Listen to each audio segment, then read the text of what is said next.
Good morning, class. Today I shall again continue with heights and distances. The question number 25, it is given that the horizontal distance between two towers is 140 metre. तो दो towers हैं, ठीक है. एक tower ये है और एक टावर ये है, ठीक है. दो टावर के बीच में 140 मीटर का डिस्टेंस है, ठीक है. अब क्या है, the angle of elevation of the top of the first tower when seen from the top of the second tower is 30 degree. तो दो टावर हैं, ठीक है. तो बोला कि एंगल ऑफ एलिवेशन, जैसे कि यहाँ से सेकेंड टावर से फर्स्ट टावर में ऊपर देख रहे हैं, तो इसका मतलब क्या बोला है कि एक टावर छोटा है और एक टावर बड़ा है. तो टॉप ऑफ द टावर से उन्होंने दूसरे टावर को देखा, तो ये क्या हो जाएगा, एंगल ऑफ एलिवेशन दिया है यहाँ से यहाँ तक 30 डिग्री. तो हमने क्या कर दिया, एक लाइन इस तरीके से बना दिया, पैरेलल बना दिया, इसके पैरेलल बना दिया, ताकि ये जो हो जाएगा ये 30 डिग्री हो गया, ठीक है. ये समझ में आया. Then if the height of the second tower is 60 metre, तो सेकेंड टावर की हाइट दे दी है 60 metres. Find the height of the first tower, इस हाइट का देखना है. Are you getting the point. देखा यहाँ पे देखो, horizontal distance between two towers, तो दो टावर्स हैं, इन दोनों का डिस्टेंस है 140 मीटर, ओके. और क्या है, angle of elevation of the top of the first tower when seen from the top of the second tower. तो top of the second tower, तो सेकेंड टावर के टॉप में से एक एंगल ऑफ एलिवेशन दूसरे टावर पे जब जा रहा है, ठीक है, तो उसका एंगल ऑफ एलिवेशन बन रहा है 30 डिग्री. तो ये दूसरा टावर है यहाँ से. अब देखो, एंगल ऑफ एलिवेशन बोला है, ठीक है, एंगल ऑफ एलिवेशन, तो यहाँ पे 30 डिग्री. तो हम ना यहाँ पे एक लाइन बना देंगे पैरेलल टू दिस. अब यही चीज़ है, ये 60 मीटर है, मैं ले लेती हूँ इसकी हाइट x मीटर, ठीक है. इसकी हाइट मुझे पता नहीं, इसको मैंने ले लिया x मीटर, और यहाँ 60 मीटर है, तो इसका मतलब यहाँ तक भी 60 मीटर होगा, राइट. और तो ये वाला पार्ट क्या हो जाएगा, x माइनस 60, ओके. तो यहाँ से यहाँ तक 60 मीटर, तो ये भी 60 मीटर होगा, और ये टोटल x मीटर है, तो यहाँ हो जाएगा x माइनस 60, राइट. अब हमने फाइंड आउट करना height of the first tower. तो these are the things, LR equal to PQ equal to 60 metre, ये दोनों इक्वल टू 60 मीटर, PL और QR इक्वल टू 140 मीटर, ये हो गया, और ये TL हो गया x माइनस 60, ठीक है. अब हम क्या करेंगे, हमारे पास ये भी है, ये भी है, तो हम कंसिडर करेंगे इस राइट एंगल को, ठीक है. इन राइट एंगल TPL, ठीक है, TPL में क्या है, TPL tan 30 will be equal to perpendicular by hypotenuse. तो TL by PL, tan 30 equal to TL क्या है, x माइनस 60 बाय 140. तो यहाँ पे लिख दिया x माइनस 60 बाय 140. अब tan 30 इज इक्वल टू, अभी याद हो जाना चाहिए, tan 30 इज 1/√3. यहाँ पे सब्स्टिट्यूट कर दिया. अब हम करेंगे x माइनस 60, ये यहाँ पे आ जाएगा, तो ये हो जाएगा x माइनस 60 इक्वल टू 140/√3, या फिर x is equal to 140√3/3 plus 60 that is equal to 80.83 plus 60, ठीक है. तो यहाँ पे हमने √3 के बदले क्या कर दिया, 1.732 सब्स्टिट्यूट कर दिया, और हमने उससे ऐड कर दिया प्लस 60, ठीक है. So this will give you 140.83 metres, okay. This is your height मिल गया हमको, x इक्वल टू 140.83, ठीक है. मेरा कैलकुलेशन है. √3 की वैल्यू याद कर लेना, √3 इक्वल टू 1.732, √2 इक्वल टू 1.414, ठीक है. और इस तरीके से आप इसको फाइंड आउट कर सकते हो, ठीक है. नेक्स्ट क्वेश्चन,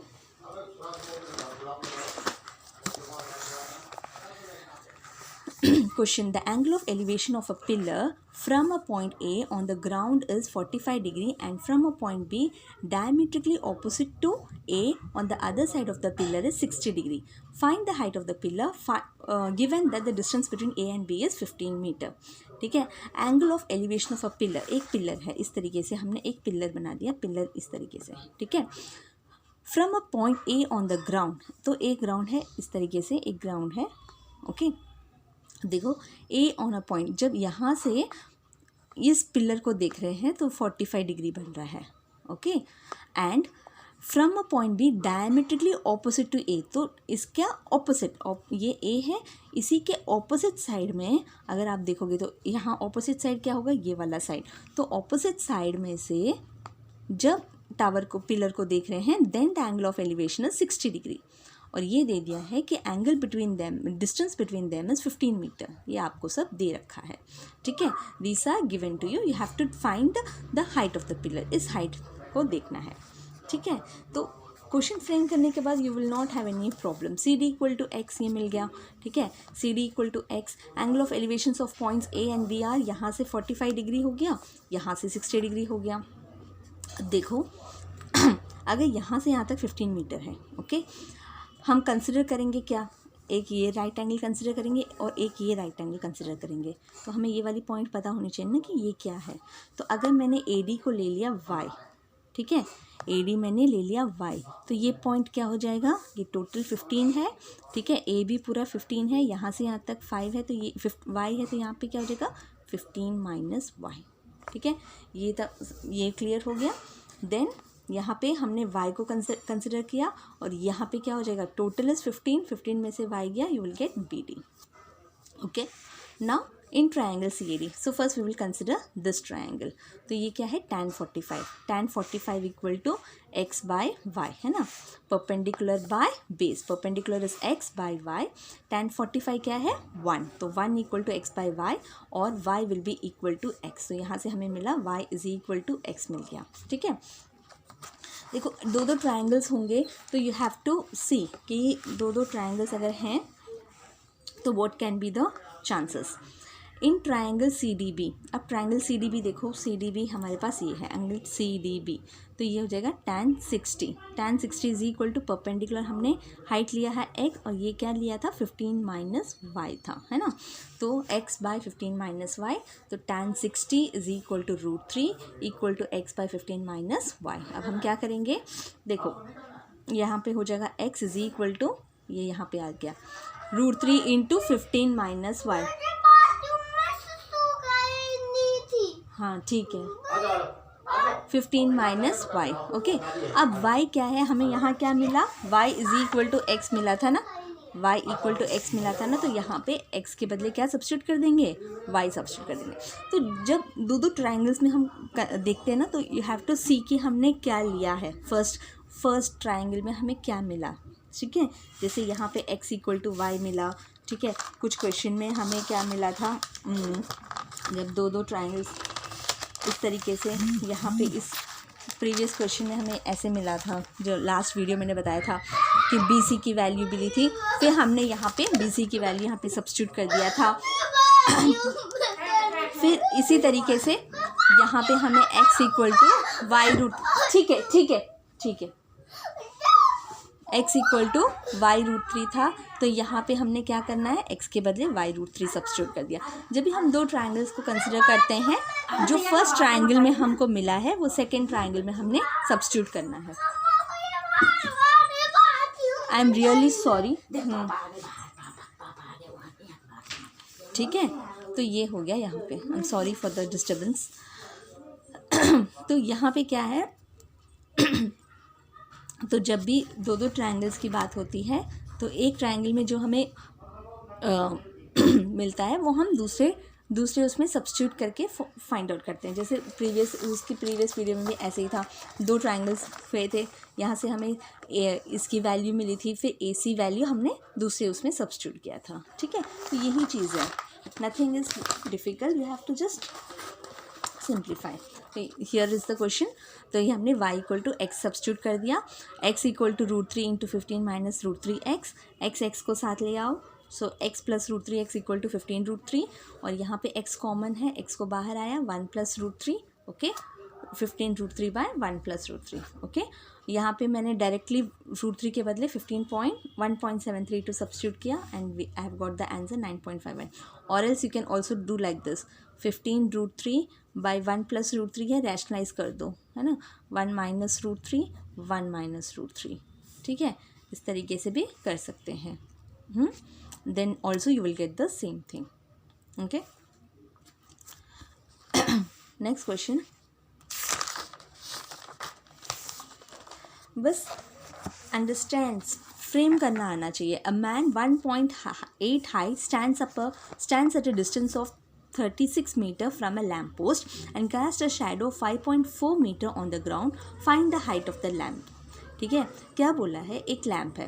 ठीक है, एक लैम्प है यहाँ पे at a distance 1.8 metre high का एक आदमी जो है वो 3.6 मीटर के डिस्टेंस में. तो यहाँ पे वो आदमी, पहले एक लैम्प है. ठीक है, इस तरीके से ले लो, एक लैम्प है. ठीक है, और एक आदमी 1.8 वाला एक आदमी यहाँ पे खड़ा है. ठीक है, और उसकी शैडो पड़ रही है 5.4 ये डिस्टेंस हो गया 3.6. ये लैम्प से 3.6 ये मैन खड़ा है. ठीक है, और and cast a shadow of 5.4 metre on the ground. तो ये 5.4 मीटर के डिस्टेंस पे एक वो शैडो कास्ट कर रहा है. अब देखो इस तरीके से हम इसको ज्वाइन कर लेते हैं. हमने क्या फाइंड आउट करना है, find the height of the lamp. अब देखो इस तरीके से अगर ये आदमी इस लैम्प को देख रहा है तो एंगल ऑफ एलिवेशन क्या बनेगा, इस तरीके से हम बनाते हैं ना, लास्ट क्वेश्चन भी देखा था. तो ये थीटा हो जाएगा और ये भी थीटा हो जाएगा. ठीक है, अब हम कंसिडर करेंगे. अब देखो ये आदमी 1.8 हाइट है इसकी, तो ये भी 1.8 होगा. लेकिन ये वाला पार्ट अगर मैं इस टोटल को मैं ले लेती हूँ x, तो ये हो जाएगा x माइनस 1.8. ठीक है, और ये ये डिस्टेंस 3.6 है, तो ये वाला डिस्टेंस भी 3.6 है. Is it clear? So see, let A B, ये total A B will be equal to x. ठीक है, B D equal to 3.6, this is also 3.6, this is 1.8, ये थीटा हो गया. This is the picture. अब आपके पास क्या क्या 2 ट्राइंगल्स हैं, है ना.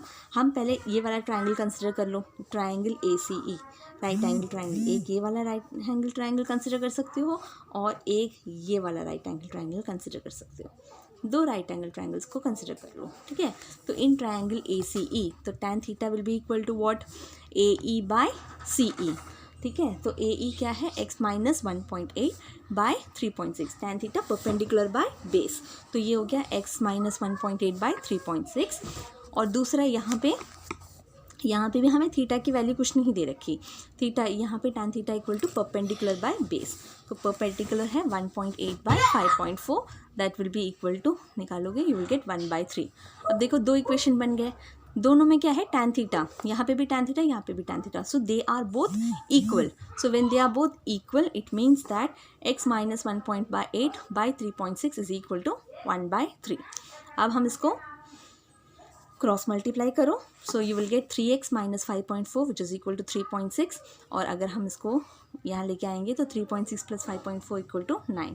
तो x क्या है, 3 मीटर्स. तो हाइट ऑफ द पोस्ट क्या हो जाएगा, x हमने लिया था हाइट ऑफ द पोस्ट, तो x will be equal to 3 metres. Okay, moving on to the next question, question number 32. The angle of depression of the top and bottom of an 8 meter tall building from the top of a multi-story building are 30 degree and 45 degrees respectively.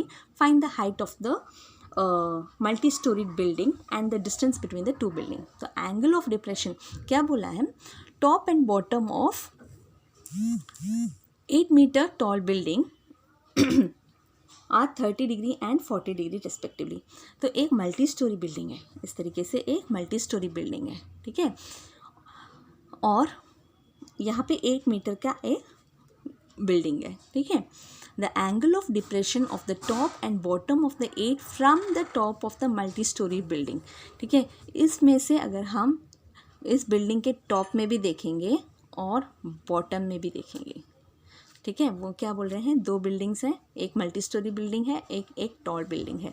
Tall building के top से वो top of the छोटे दूसरी building को देख रहे हैं और बॉटम ऑफ द दूसरे बिल्डिंग को देख रहे हैं. तो एंगल ऑफ डिप्रेशन बन रहा है. एंगल ऑफ डिप्रेशन ये है, ये हो गया एंगल ऑफ डिप्रेशन. तो फर्स्ट हमने टॉप क्या पहले क्या बोला है, टॉप बोला है. तो टॉप ऑफ द बिल्डिंग का हो गया 30 डिग्री. तो टॉप का बिल्डिंग हमने ये वाली लाइन है ना, ये हो गया 30 डिग्री. तो ये 30 डिग्री है, तो हम पहले इसका इस तरीके से इसको कर लेते हैं कट. तो ये अगर 30 डिग्री है तो what will be this angle, क्योंकि ऑल्टरनेट एंगल्स आर इक्वल, तो मैंने क्या बोला, अगर लाइन ऑफ साइट सेम होगी तो एंगल ऑफ डिप्रेशन और एंगल ऑफ एलिवेशन सेम होगा। तो अगर ये 30 डिग्री है तो ये भी 30 डिग्री है, alternate angles are equal also. अब देखो 45 degree from the to the bottom of N, ये तो ये बॉटम ऑफ द बिल्डिंग है, तो यहाँ पे 45 डिग्री बना रहा है। ये वाला एंगल जो है ये यहाँ से लेके, एंगल ऑफ डिप्रेशन होता है ना, यहाँ से इस बिल्डिंग तक 45 डिग्री बना रहा है। तो ये देखो ये यहाँ से यहाँ तक, तो इसका अल्टरनेट एंगल क्या है, ये वाला। So this is 45 degree.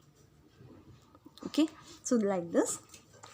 अब ये 8 मीटर की बिल्डिंग है, ये 8 मीटर की बिल्डिंग, तो ये भी 8 मीटर होगा, और ये क्या हो जाएगा h-8, क्योंकि हमने टोटल हाइट को ले लिया है 8h। ठीक है, अब देखो हमें ये वाला ये डिस्टेंस भी नहीं पता, so let that be equal to x। तो tan 45 क्या हो जाएगा, tan 45 equal to perpendicular by hypotenuse. अगर ये देखो इन ट्राइंगल ADB, हमारा ट्राइंगल ADB क्या है, ADB, तो ये है tan 45 will be equal to perpendicular by base, perpendicular h by x, tan 45 is 1, h is equal to x आ गया। ठीक है, नेक्स्ट क्या है, हम ये वाला ट्राइंगल कंसिडर करेंगे, ट्राइंगल ACE। तो इन ट्राइंगल ACE तो tan 30 equal to AE by CE, तो ये हो गया AE बाय CE। तो AE क्या है, h-8 by x। Okay, tan 30 is 1/√3, x के बदले मैंने क्या सब्स्टिट्यूट कर दिया, h, तो h-8 by h, cross multiply, h is equal to h-8/√3, दोनों रूट h को साथ लिया, root h-h equal to 8√3, h common है, √3 - 1/8√3, ये किया। ठीक है, रैशनलाइज किया एंड देन वैल्यू सब्स्टिट्यूट किया √3 की। Okay, and then your answer will be 18.93। तो height will be equal to 18.93 metres. Is it clear? Moving on to the last question of this video. A vertical pole and a vertical tower are on the same ground. तो इस तरीके से same ground में है। From the top of the pole, the angle of elevation of the top of the tower is 60 degree. ठीक है, from the top of the pole, पोल से लेके टावर तक एंगल ऑफ एलिवेशन है 60 डिग्री, ये दिया है। ठीक है, और next and the angle of depression of the foot of the tower is 30 degree. तो यहाँ से इसी जगह से फुट ऑफ द टावर, ये क्या है, ये है हमारा पोल, ये पोल है और ये है टावर। तो पोल से टावर के लिए एंगल ऑफ एलिवेशन 60 डिग्री बन रहा है, और पोल से फुट ऑफ द टावर के लिए बन रहा है angle of depression 30 degree, angle of depression. तो ये है यहाँ से नीचे की तरफ एंगल ऑफ डिप्रेशन है, तो ये क्या है, दिस विल बी, यहाँ पे हो जाएगा 30 डिग्री।